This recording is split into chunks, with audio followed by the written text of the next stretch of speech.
is held accountable. Na ile mali ya wananchi ambayo amepora, I don't want to say ati wale watu wamepora. I mean, kwani wamepora, it is under his watch. If there are any other, anyway. Lakini, ile mali ya wananchi ambayo pia amepora, ni lazima arudishe. And I always, there's something I like reminding, because I'm very happy that, you know, my sister, mother, all remember that thing. Muliona picha William Ruto wakiwa kotini, wakiwa wameshtakiwa wakati moja na Joshua Kulei na Same Mwaita. Kwa sababu ya ile 291 million walichukua hapa, wakisema wanauzia Kenya Pipeline shamba. Na bado ni msitu. I remember my sister pushed that thing, because when I was a chairman of Public Investments Committee, and he was a member of my party, he tried to come to tell me ati, oh, JB unajua hiyo maneno sijui wakati ulikuwa KANU. Nikamwambia hapana, mimi sikuona hiyo. We still stood strong and recommended that William Ruto and those who are in his team, including Same Mwaita, because he was commissioner for lands, na Joshua Kulei wapelekwa kotini. And I always feel very happy and proud to associate myself with that decision, because it was taken up, that issue was taken up by my sister here. And she always pushed. So when we stand here to tell you, ati ile amepora, lazima tuwarudishie kwa sababu ni yenu, na hao wenye ameua, he must be held accountable, whether locally or internationally. We mean business.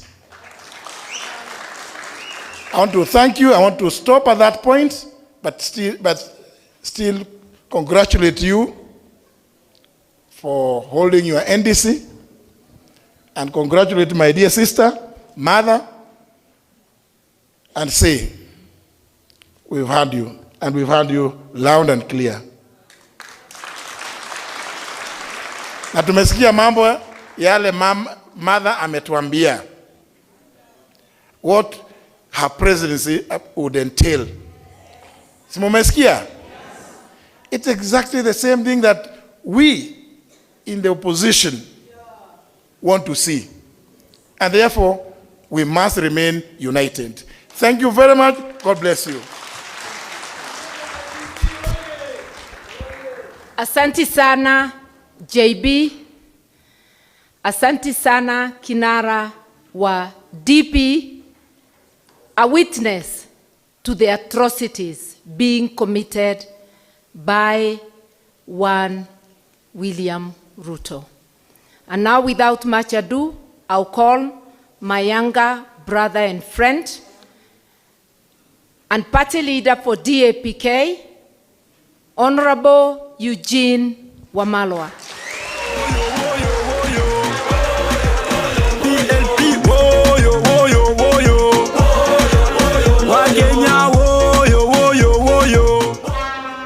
PLP, liberate. PLP, unite, liberate. Amjambo.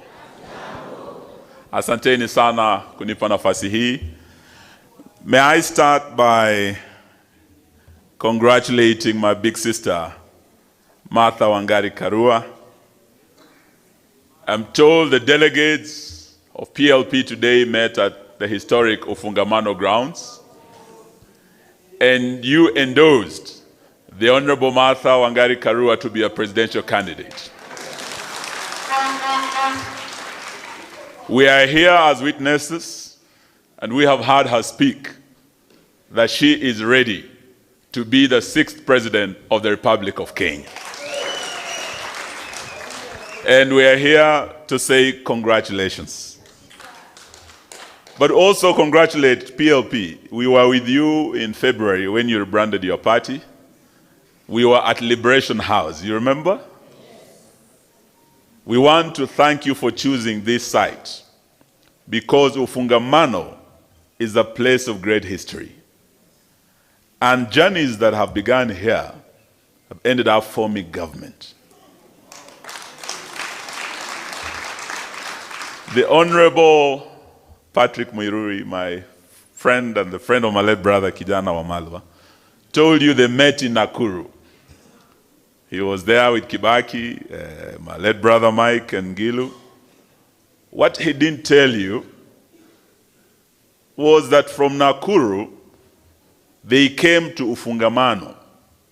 This is the place where they announced the formation of the NAC government. They say sometimes history repeats itself. I want you to remember this day when we formed the next government and we are just across that fence in that house after one term.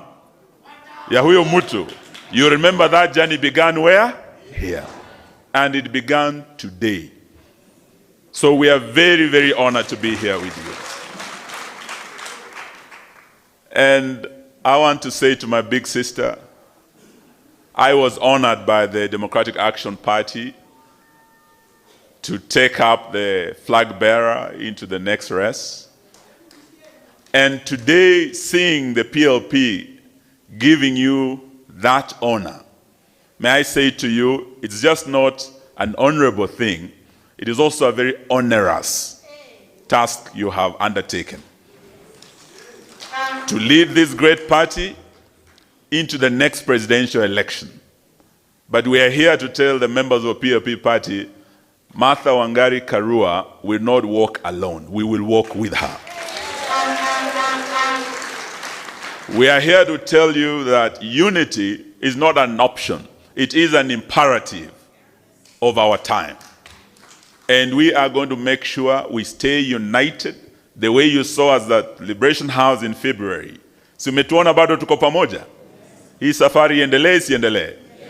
Urafiki huu uendelee usiendelee? Sisi tumeamua tutatembea pamoja vile mmetuona hapa hadi mwisho, hadi tuhakikishe one term has happened na mtu amerudi sugoi. We also want to assure you that the woman you have chosen as your leader and flag bearer, I have met great women in this continent who became president. I met President Sall of Ethiopia.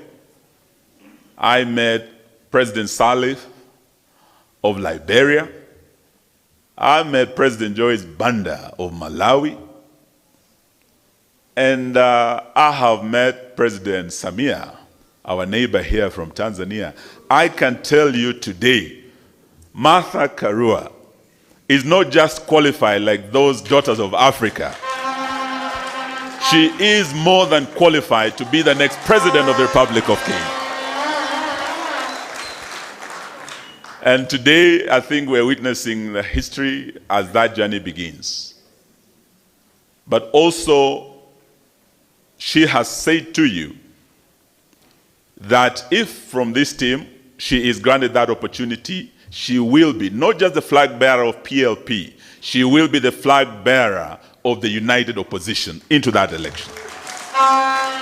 And all of us gathered here today will be ready to support her 100% if she is picked as our candidate.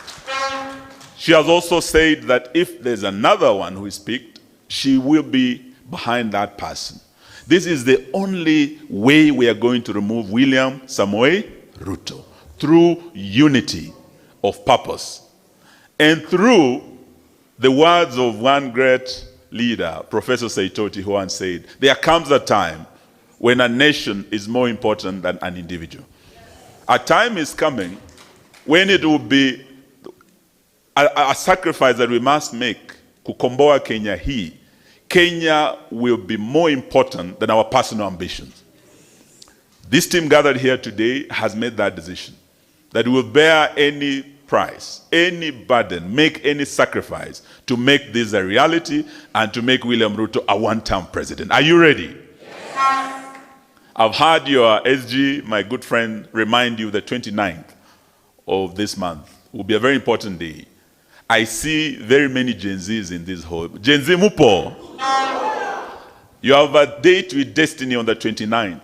That day is very important. Saying one term alone is not enough.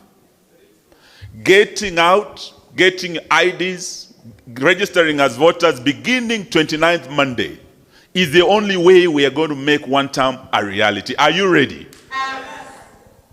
Sisi tuko tayari, tutatembea pamoja. For William Ruto, we watched him speak at the UN, and he was very passionate about Haiti.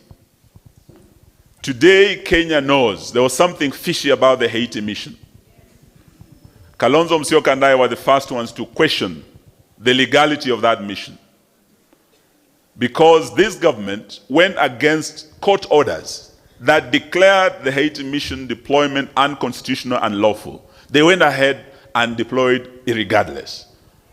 That baby has become an illegitimate baby. William Ruto was left holding that baby alone.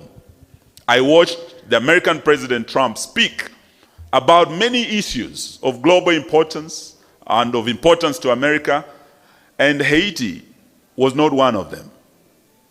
Why did William Ruto go out of his way, commit our troops, and commit our resources? Over 2 billion shillings, taxpayers' money, went to this mission. Over $200 million US given by the American government has not been accounted for. Today, that mission comes to an end. We are asking, and not asking, we are demanding that William Ruto does the honorable thing. As this mission ends, because it's ending, let him bring our officers back home. Let the United Nations take over and put in place a peace force that is multinational, that will take that mission to a new level. But even if they do that, there must be a proper forensic audit of that mission, because we believe William Ruto and his cronies, kuna pesa wamekula kwa hiyo mission. Mnakubali afuatwe? So as the united opposition, we are not going to let it lie. We will follow it up on the behalf of the people of Kenya. To the families that lost their dear ones, and we went to Kajiado to bury one of the young people. 3 of them, William Ruto himself acknowledged, passed on. We want to pass our deepest condolences to them. And as we move forward, this team is ready for the job you are going to give them. Martha Karua was my predecessor at the Ministry of Water. The water reforms she brought in Kenya today is what has put Kenya on the global map. She again preceded me at the Ministry of Justice. The constitution that you enjoy today in this country. Success has many fathers and mothers, but one of the leaders who led the way, the trailblazer, who made it possible for constitutional review to be done and our new constitution to be in place, was none other than the Minister for Justice then, the Honorable Martha Karua.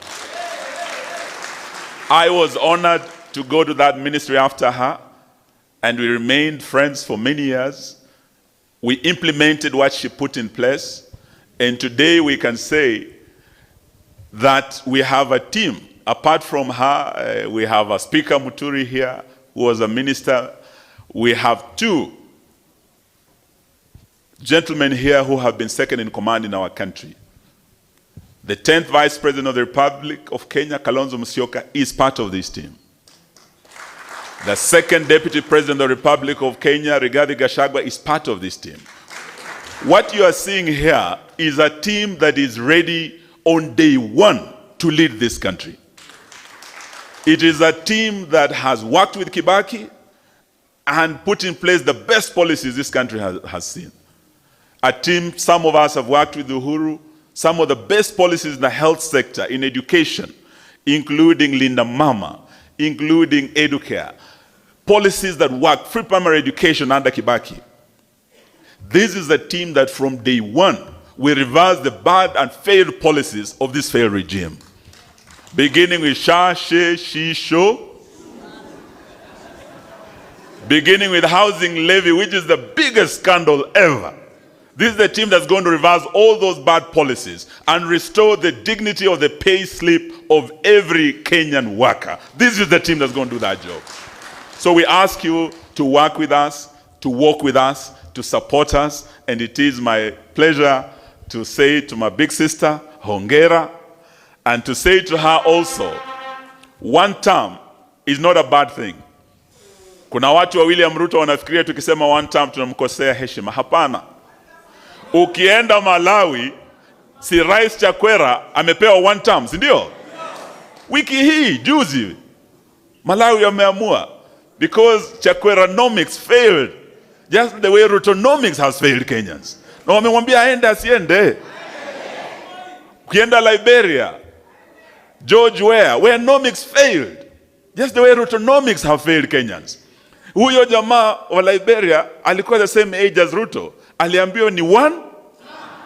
Good luck Jonathan kule Nigeria. Aliambiwa ni one. So Ruto tukikwambia one term, Wakenya wakiamua itakuwa one. Ama mnasemaje? Na mimi nakubaliana na Martha Karua ya kwamba hata sisi tunaochukua tusikue kama huu jamaa anaisi lazima ikue 2 term. Nimesikia wengine ati hata wanaweza badilisha katiba ati ikue 24 years kama ya Daniel Toroitich Arap Moi. Jamani, mtakubali hiyo jamani? Nilisikia jamaa anaitwa Faruk Kibet anasema ati hata mkicheza watabadilisha katiba. Sisi tunawaambia haiwezekani. One term is asante, Mungu awabariki. Thank you, my brother Eugene.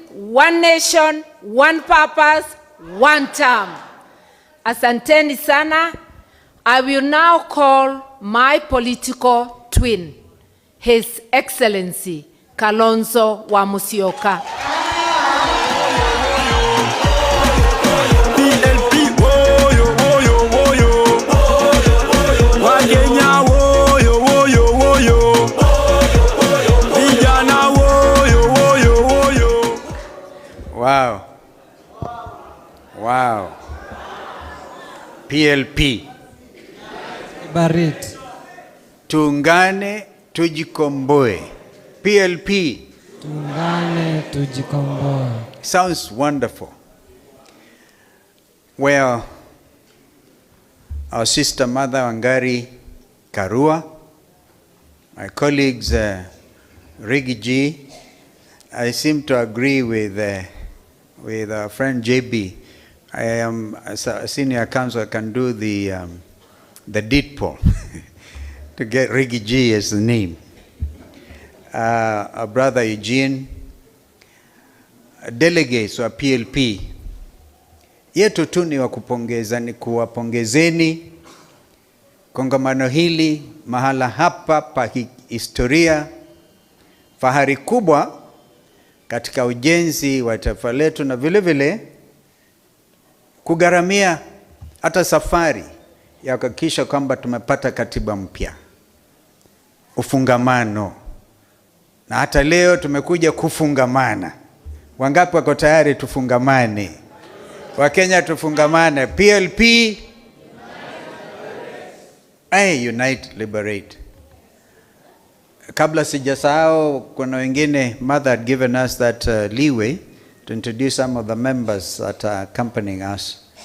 I want to recognize some who are Wiper Patriotic Front. Already, nitaanza na kijana Kamau Mbiu. Kamau Mbiu, Gen C. Tuko na kijana Muriuki Ndwiga, is our Deputy Organizing Secretary. Ako wapi Muriuki? Ako kule. Tuko naye vile vile mama wakili Degwa Njiru.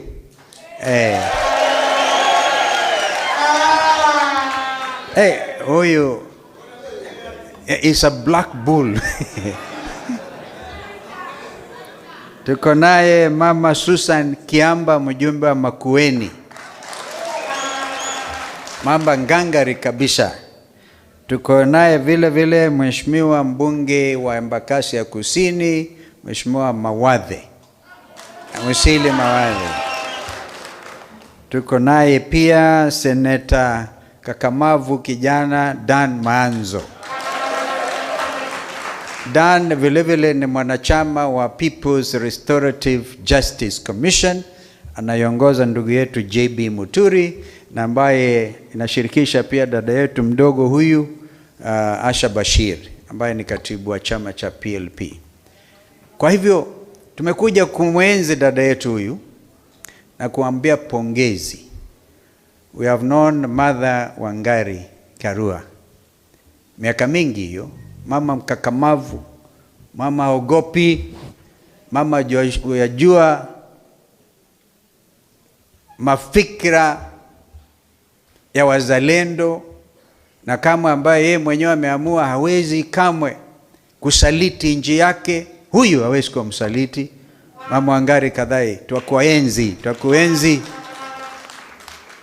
Kwa hivyo najiunga na yale wenzangu amesema, haswa ndugu Eugene ameongea kwa kirefu juu yako.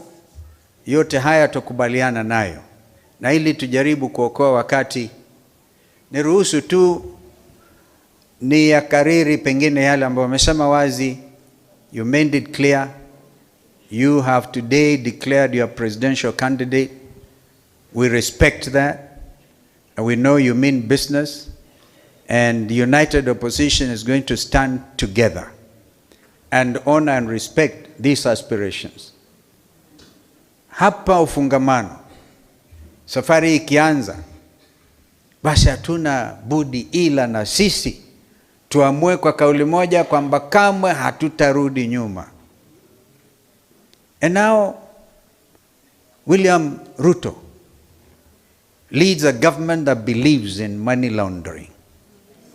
Money laundering to the extent that our country now is listed in the grey list of countries that even sponsor through money laundering excesses like terrorism and other things. Grey listed. Now amebuni tabia nyingine. Instead of money laundering, and I've watched him at the UN, he's now doing reputation laundering. Waniuliza hicho ni nini hicho?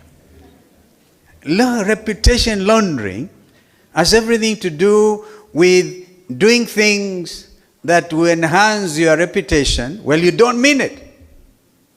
A good example, William Ruto anasema yanayofanyika kule Sudan. Women are abducted, they are raped, wanapigwa na magoons, talking to the world about Sudan, while back at home is doing exactly what he's talking about. In other words, he wants the world to believe that this is a man who stands for human rights, but at home he's doing the opposite. What do you call that? Reputation laundering. But Kenyans know better. Na ndio watamweka one. Yaani nyinyi mnaamini? Mko tayari kweli? Kama mko tayari, tusimame tumshangilie dada yetu Wangari Maathai. Give you a minute.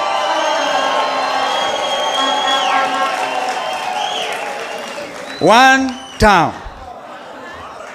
Mother Karua, Rigiji, Linturi, Eugene Wamalwa, JB Muturi, ufungamano yote.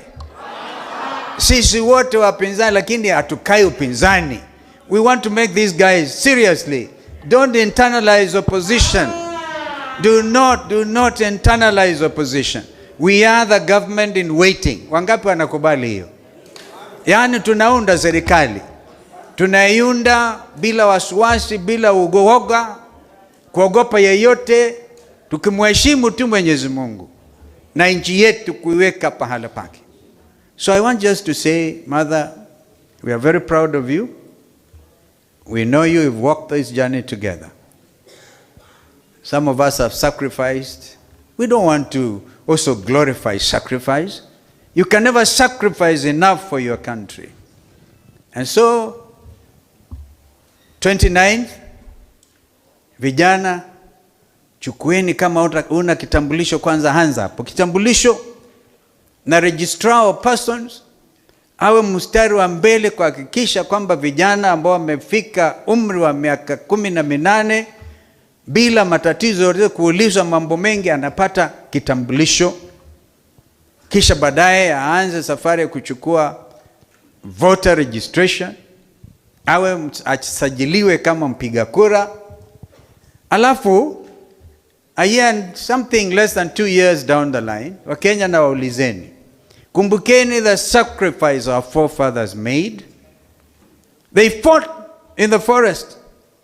They didn't count how many days they were going to do it. General Waruinge and others, Field Marshal Kimathi, who deliberately gave out their life for us.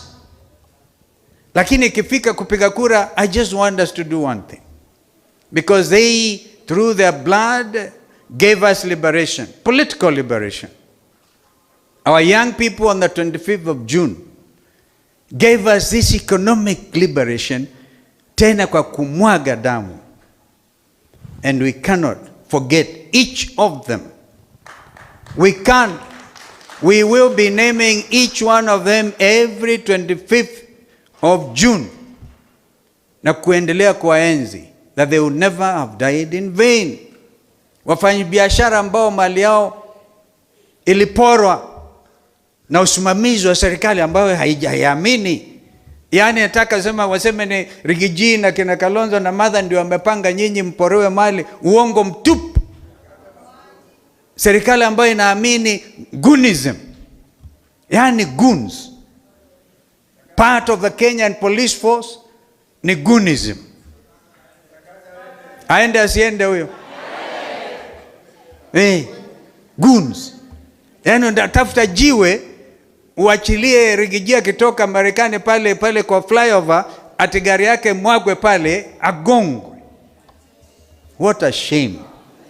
A government that believes in goonism. So, that is why we have to now sacrifice a bit more.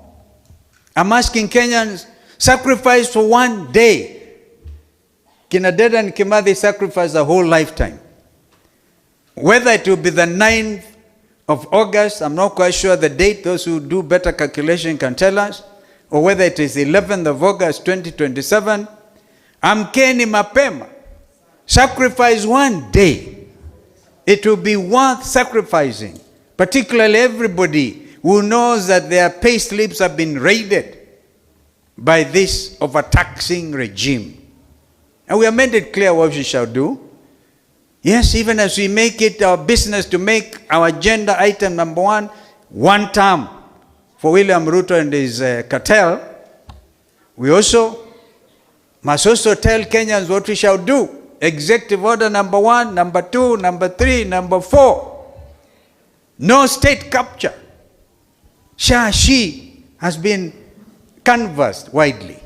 104 billion shillings to give a software thing that is giving people incredible financial gain. Na tunajua yanaelekea wapi? Yes. And then you have a government that said, okay, public-private partnership, Vision 2030 project under Kibaki na Sisi, high grant force, which is supposed to give power supply to the tune of 700 megawatts of electricity. William Ruto shamelessly anaenda kuangalia Renaissance Dam in Ethiopia. And here he is killing that initiative, where he gave international commitment to Prime Minister Sunak of UK then, that this project will continue. Inapita makamiti yote imeidhinishwa, but because he wants to give it to his cartel leaders, anasimamisha. Yesterday I got wind again, yet another Kenyan driving on Mombasa Highway, kijana, young, promising young man, and driving to a trailer, because Mombasa Nairobi Highway is a killer road. And there are people ready, again through public-private partnership, Usawa and others. Just because they are not your friends, unaweka brakes.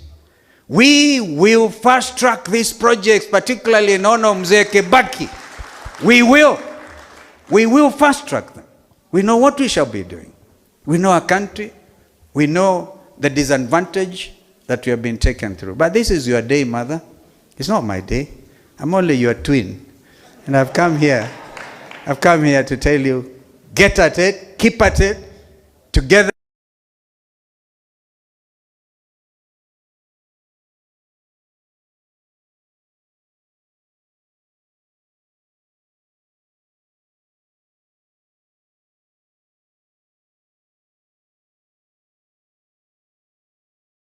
An eating place, a crime scene, as my brother puts it. Even if he's going to call the whole IEBC to State House and declare himself the chairman of IEBC, Kenyans are very clear. He will be one term. Kwa hivyo basi, nasema asante sana. Asanteni sana. I think we could talk on and on, but this is Mother's Day. You made it very clear. Thank you. Thank you so much.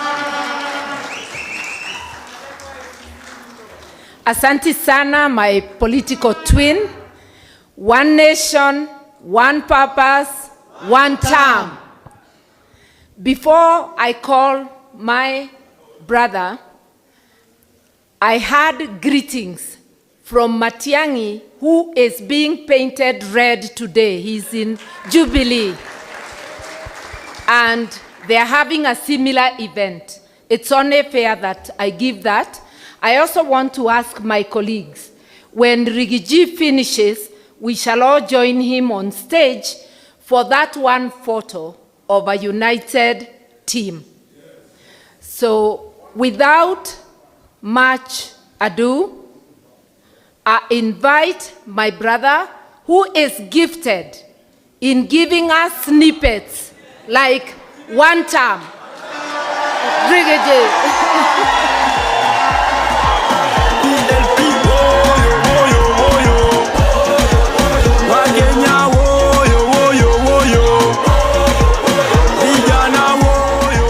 Thank you.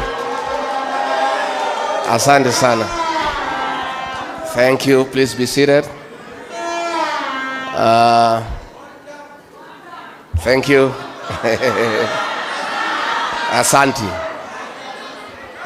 My sister, the party leader of PLP, the Honorable Mother Wangari Karua, the Iron Lady of Kenyan politics, and the newly unveiled presidential candidate for 2027, fellow party leaders, and distinguished guests of this great congregation, PLP, Unite Liberate, hi cousins, hi cousins, cousins hi, shemeji hi, hi bros, hi sis, asanteni sana. Thank you very much.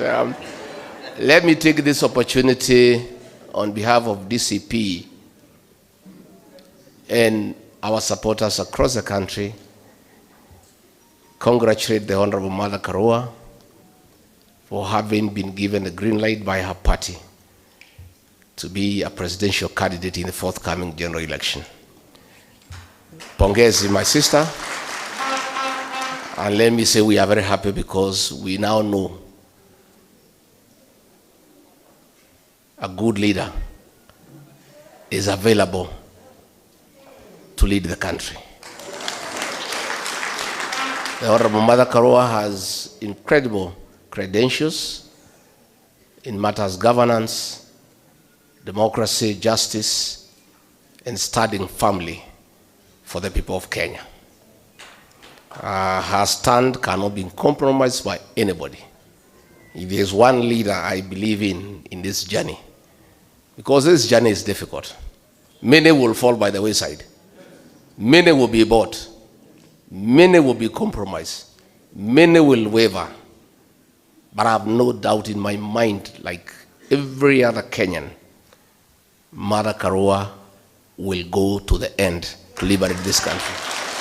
We are therefore very happy that her party has endorsed her as a presidential candidate, And as she has said, she has already started convincing us to think whether she can fly the flag.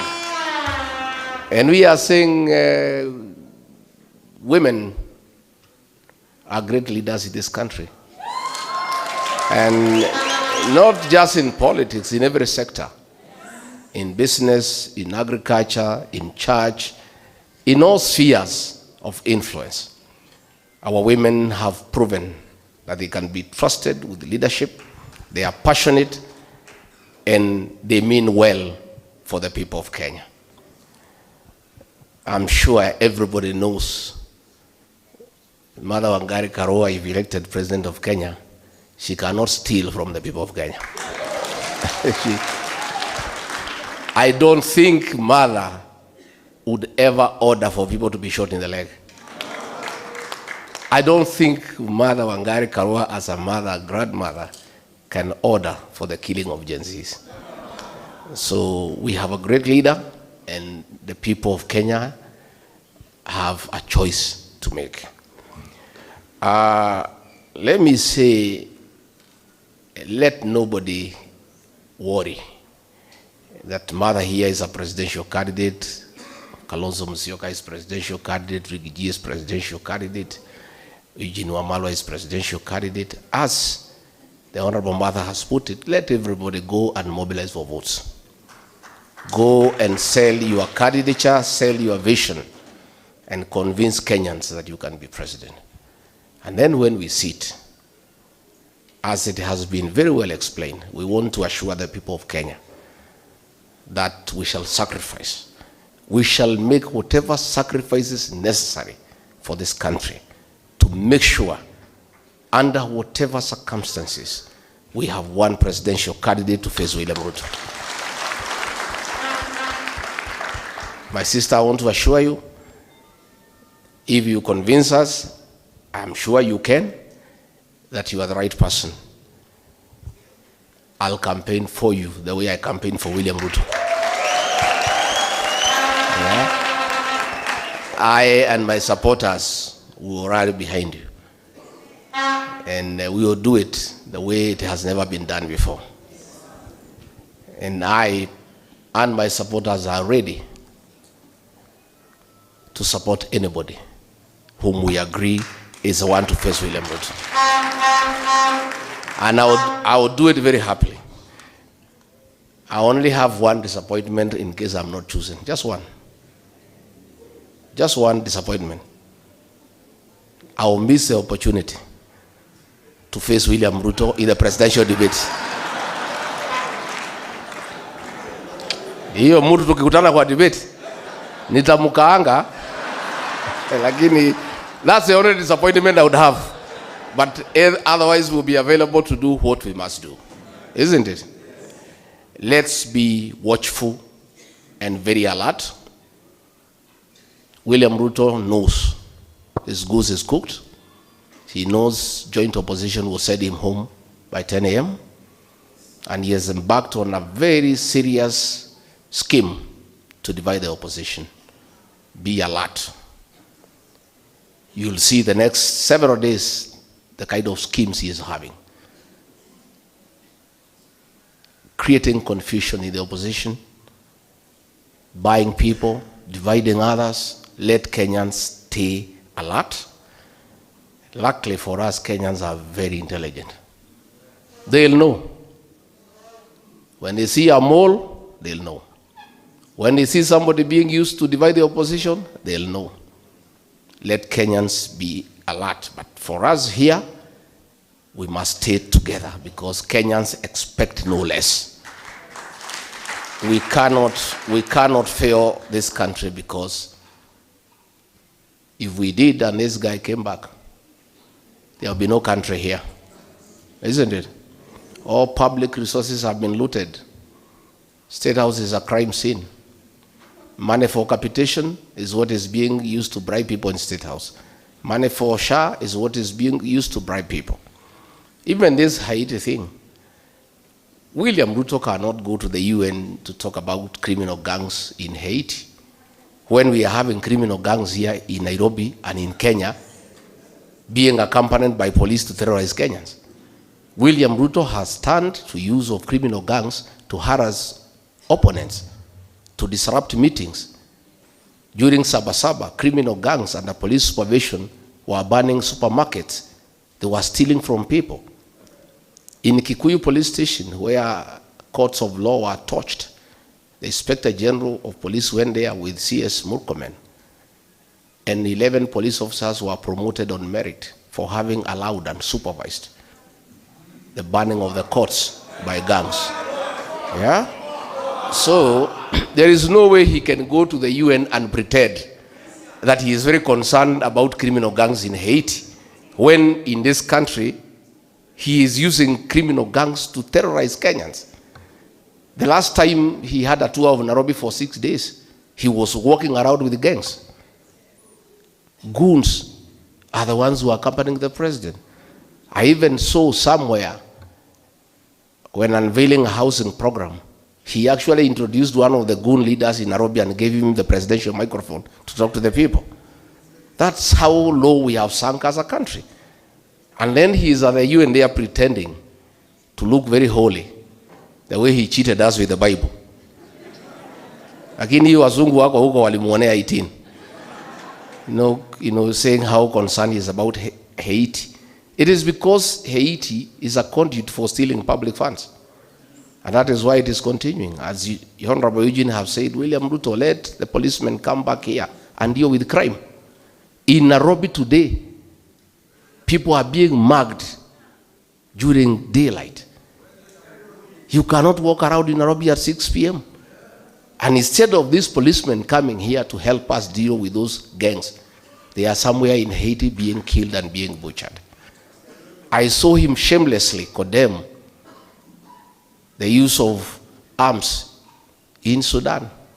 Yet everybody knows he is the one who is doing business with Haiti and exporting guns to Sudan to kill women and children.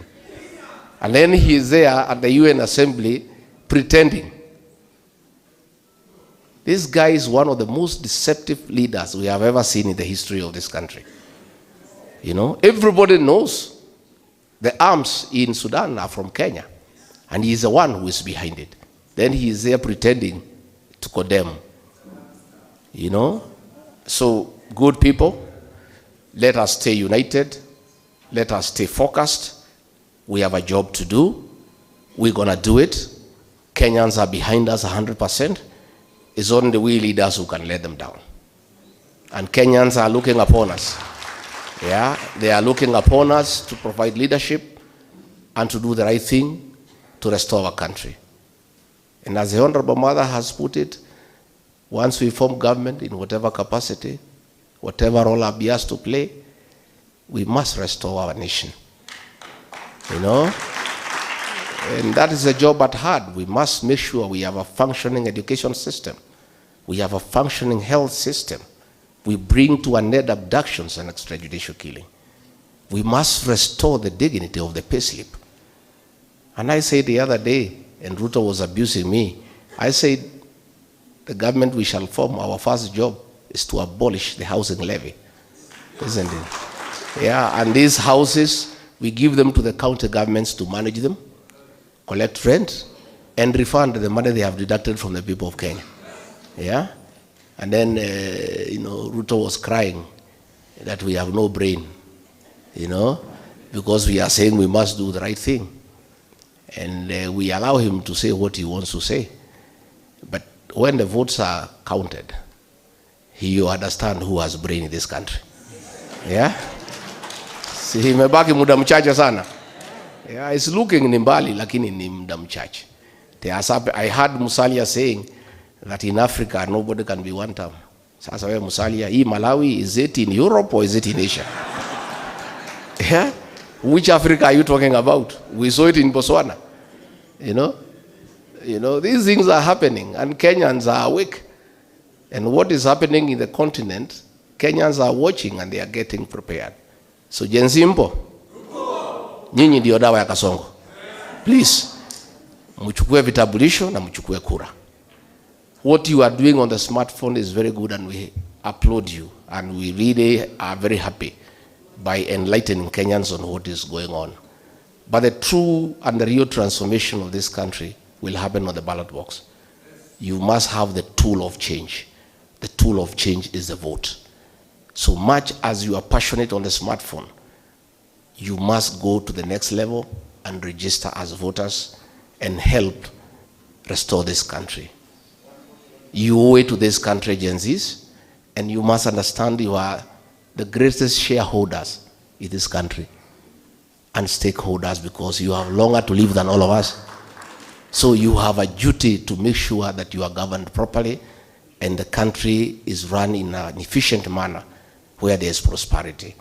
And if you do that, things will be very good. I have many leaders that who are here. We have, of course, the Honorable Mithika Rinturi, the organizing secretary wetu wa DCP. Tuko na the Honorable Maina Kamanda, is the chairman, is the chairperson of the eminent persons in DCP. We have the Iron Lady of Naivasha, the Honorable Jane Kihara. We have the MP for Ebaka Central, Major Dong. We have the MCA for Kanyenyeini in Kangema, Great City. We have the immediate former member of parliament for Moya, Kabinga Wadayo.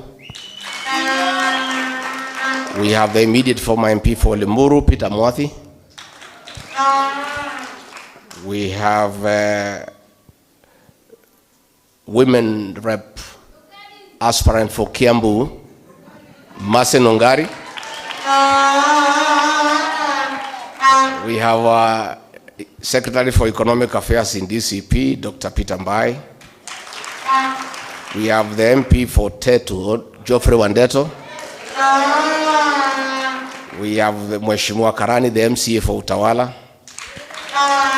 And thank you very much for coming. And then we have our leaders of Gen Z, DCP National Youth Leader, Wanjiko Thega.